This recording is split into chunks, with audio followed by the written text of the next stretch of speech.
Sis Mars! Dahil magpapasko na, sharing is caring. Lahat ba ay nakapagluto na ng carbonara? Kung hindi pa mo Sis Mars, ay share ko sa inyo ang recipe ko na ginawa ko kanina. So eto na, wag na nating patagalin pa. Nagisa lang ako ng sibuyas bawang sa butter. Sinunod ko naman dyan ang ating mushroom. Salt and pepper to taste. Para mushroom pa lang ay masarap na. Maglagay ng konting harina at isabay mo pagsangkot siya. Pagkatapos ay pwede mo nang ilagay ang sauce ng carbonara. Bali, 4 na pack ang ginamit ko dyan. At ang brand ay claro ole. Pero kahit ano mga Sis Mars, pwede naman. Pero kung hindi nyo masundan ang mga sinasabi ko, ilalagay ko na lang isa-isa sa comment section. After ko maglagay ng white sauce, sinunod ko na naman ang ating evap. Then, sinunod ko na ang ating all-purpose cream. Sa all-purpose cream mga Sis Mars, bali 2 ang nagamit ko dyan. Next naman ay maglagay tayo ng cheese. Edin cheese mga Sis Mars, yung cheddar cheese. O kahit anong brand, okay lang, basta yung nagme-melt. Naglagay din pala ako mga Sis Mars ng 1 tasang tubig. Tinimplahan ko ulit ng paminta at asin. And then, imekos-mekos mo na yarn. Huwag mong iiwanan to mga Sis Mars dahil madaling masunog. At huwag mo ring lulubayan sa paghahalo. Hintayin mo lang na lumaport. So, ayan mga Sis Mars, kumulo na. Sa point na to, dito na ako mag-a-adjust ng lasa. Kung may gusto kayong ilagay na pangpasarap ay pwede naman. And tadan! Luto na mga Sis Mars ang ating carbonara sauce. Bago ako dyan mga Sis Mars nagluto ng sauce, ay syempre, napakuluan ko na yung ating pasta. Dapat sakto lang ang pagkakaluto, hindi siya hilaw, hindi rin siya overcook. At naprito ko na din pala dyan mga Sis Mars ang ating ham. Share ko lang din mga Sis Mars na first time ko magluto ng carbonara at pina-order ko pa. Pero syempre, tinikman ko muna. At ayun, ayon sa aking dila, ay masarap naman. At cheap ko, feeling ko mga Sis Mars na achieve ko talaga yung gusto kong carbonara. Dahil sabi nga nila, kung gusto ay may paraan at kung ayaw naman ay may dahilan. Anong dahilan mo kaya buo mo? At ang galing-galing nga mga Sis Mars dahil saktong-sakto lang yung ating sauce, hindi tayo na short kahit na ang ating pasta 1.2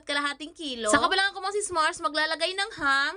Ayan, mekos-mekos ulit. Tapos mga Sis Mars, yung kalahati ng ham ay ilalagay natin sa toppings para mas maganda. Sana ay nasundan nyo mga Sis Mars, ilalagay ko rin sa comment section ang eksaktong recipe para magluto rin kayo. Pangdagdag handa sa Pasko. Madali lang to mga Sis Mars, subukan mo. Nang ikaw ay matuto. Thank you so much for watching mga Sis Mars and please share this video. Babush!